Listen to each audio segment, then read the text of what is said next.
ഈ റേസിസം പോലെയുള്ള കാര്യങ്ങളൊക്കെ അവിടെ അനുഭവിക്കും. ഉം. ഈവൻ ഞങ്ങളുടെ മൂന്നാമത്തെ തലമുറയും. അത് പക്ഷേ ഞങ്ങൾക്ക് സ്വിറ്റ്സർലാൻഡിൽ കുറവാണ്. മൾട്ടി കൾച്ചറൽ ഒരു ഇതാണ്. ഒത്തിരി രാജ്യങ്ങളിലെ ആൾക്കാർ വരുന്ന ഒരു കുഞ്ഞു രാജ്യമാണല്ലോ. ജർമ്മനിയിൽ കുറച്ചുകൂടെ കൂടുതൽ അനുഭവിക്കും നമ്മൾ അഡൾട്ടായി കഴിഞ്ഞിട്ടും. ഉം. ഞങ്ങൾ ചെറുപ്പകാലത്ത് ഞങ്ങളൊക്കെ അത് ഞങ്ങൾക്കൊരു ടോപ്പിക്കായിരുന്നു. എന്ന് പറഞ്ഞാൽ പേരൻസ് ആദ്യ തലമുറ അവിടെ സ്കൂളിൽ പോയിട്ടില്ല. ഉം. ഞങ്ങൾ ആദ്യ തലമുറ അവിടെ സ്കൂളിൽ പോയി വരുന്നത്. അപ്പോൾ ഞങ്ങൾ ആദ്യ കാലങ്ങളിൽ നമ്മൾ സ്കൂളുകളിൽ ചെല്ലുമ്പോൾ നമ്മുടെ ക്ലാസ്സുകളിലൊക്കെ നമ്മളെ അത് അറിയിക്കും.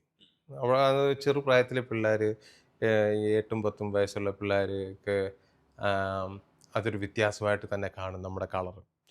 അതനുസരിച്ച് ഞങ്ങൾ അനുഭവിക്കേണ്ടി വന്നിട്ടുണ്ട്. പക്ഷെ ഞങ്ങൾക്കത് ഞങ്ങൾ അഡ്രസ്സ് ചെയ്താലും ചിലപ്പോൾ ഞങ്ങളുടെ പേരൻസ് തലമുറയ്ക്ക് മനസ്സിലാവത്തില്ലായിരുന്നു ഉം. ചിലപ്പോൾ. ഉം. ആ വേദന നമുക്ക് നമ്മൾ ഒരു ഔട്ട്സൈഡർ ആകുന്നത് എന്തുകൊണ്ടാണ് നമ്മുടെ കളറ് കാരണം എന്നുള്ളത്. അപ്പോൾ ആ ഒരു ഫേസിൽ അത് നമ്മൾ ഫീൽ ചെയ്യും. പിന്നെ അഡൾട്ട് ആയി കഴിഞ്ഞ് നമുക്ക് ഞങ്ങൾക്ക് സ്വിറ്റ്സർലാൻഡിൽ ഞാൻ പറയുന്നത് ഓപ്പണായിട്ട് അത് ഇത്തിരി കുറവായിട്ട്. പക്ഷെ എനിക്ക് ജർമ്മനിയിൽ ഞാൻ പല ഇടങ്ങളിൽ ചെന്നപ്പോൾ സ്റ്റിൽ അതിനെപ്പറ്റി ഒരു ഇത് നമ്മളറിയും. ഉണ്ട്, ഇല്ലെന്നില്ല. എൻ്റെ അടുത്ത തലമുറയിലും എൻ്റെ പിള്ളേരും ചിലപ്പോൾ വന്ന് പറയും. കളറിൻ്റെ കാര്യത്തിൽ ഈ ആ കൊച്ച് ഉം. അല്ലെ ഇങ്ങനെ നമ്മുടെ ടിപ്പിക്കൽ നമ്മുടെ കറിയുടെ കാര്യമോ എന്തെങ്കിലുമൊക്കെ പറഞ്ഞ് കളിയാക്കുന്ന ആ ഉം. ഉം. രീതിയൊക്കെ. ഉം.